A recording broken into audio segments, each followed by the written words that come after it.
David Beckham, the crown prince of English football at one point, the ultimate villain at another.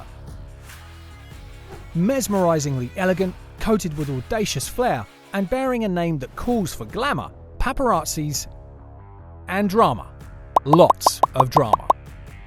From footballing sensation to commercial excellence, David Beckham tailed the thin lines of love, hate, and drama throughout his career. If there's any footballer who deserves to have his life documented and his chronicles reopened, it is surely the legendary David Beckham.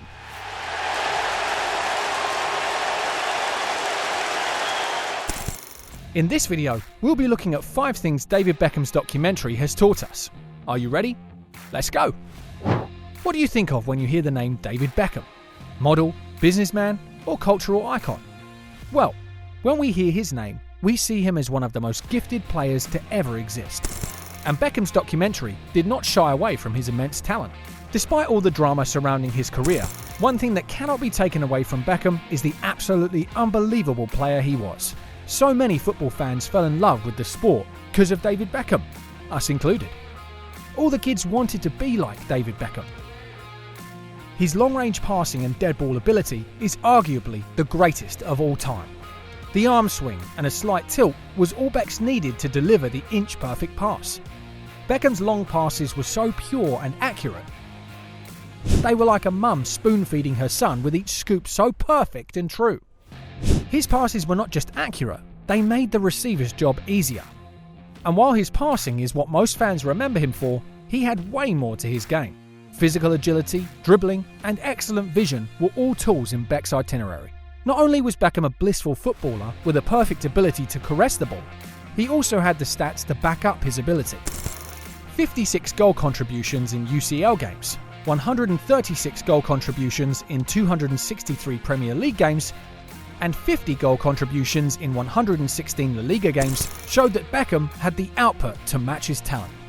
Now he's worked it on well to David Beckham. We'll have a go from here, and what a goal! Beckham strikes for England. Beckham's highlight reel contains a catalogue of skills so supreme, the likes that have never been seen before or may never even be seen again. You see, we could go on and on about Beckham's elite footballing ability, but there's really no doing justice to it properly unless you were there to witness it. He was also supremely clutch, with one of his memorable clutch moments being a 30-yard free kick goal against Greece to secure World Cup qualification for England. This brings us to the second thing we learnt in this documentary. The paparazzi and press were Beckham's biggest adversaries. After his infamous stamp on Diego Simeone in the 1998 World Cup led directly to England's elimination from the World Cup, Beckham turned from poster boy to media villain. The aftermath of Beckham's reckless challenge was an unprecedented barrage of media attention. At just 23, David Beckham experienced firsthand the double-edged sword of fame. The way in which so-called abuse was frowned upon in the modern game is almost hilarious compared to what Beckham went through. He even received threat messages of kidnapping his firstborn son, and that's just a big no-no in any sport.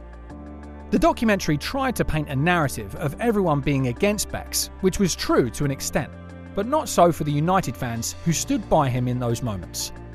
Glenn Hoddle, England's manager, did not do much to protect Beckham at the moment as well, pointing all the fingers at him for England's elimination. To add to his finger-pointing, the paparazzi was there with him all the time, trying to get pictures of his wife and son. We know it's completely legal to take pictures and all that, but considering he was going through a tough time as a young lad, the constant hounding just wasn't it at all. Beckham's documentary compared his relationship with Glenn with what wasn't good at all to his relationship with Sir Alex Ferguson. This brings us to the third lesson from Beckham's documentary, and it was that he had great relationships around him. His relationship with his dad, Ted Beckham, was a responsible one. He set lofty expectations for Beckham and expected him to live up to them too. Now, most people would think he was unnecessarily hard on his kid, but considering he raised one of the best players of this generation, it's hard to argue with Ted's parenting. His mum, Sandra, was a soft spot for Beckham too, so everything kind of balanced out. Teammates like Rio Ferdinand, Roberto Carlos, Luis Figo, Roy Keane and Paul Scholes also had great cameos, speaking about their relationships with Beckham. The documentary also delves into his relationship with Sir Alex Ferguson and the boot incident playing a prominent role. Beckham also admitted that he did want to punch Sir Alex at a point after the boot hall incident. Like any dressing room, there's bound to be some sort of chaos, and in the United dressing room, with the likes of Keane, Rio and Paul Scholes, who aren't shy about what they want to say, Beckham needed the strong-headedness to thrive. Now, besides the boot controversy, Sir Alex was more or less like a father to Becks, and even when he left United, he did not want to speak to Sir Alex as it'd leave him heartbroken. This brings us to the fourth lesson from Beckham's documentary, which is his Madrid adventures.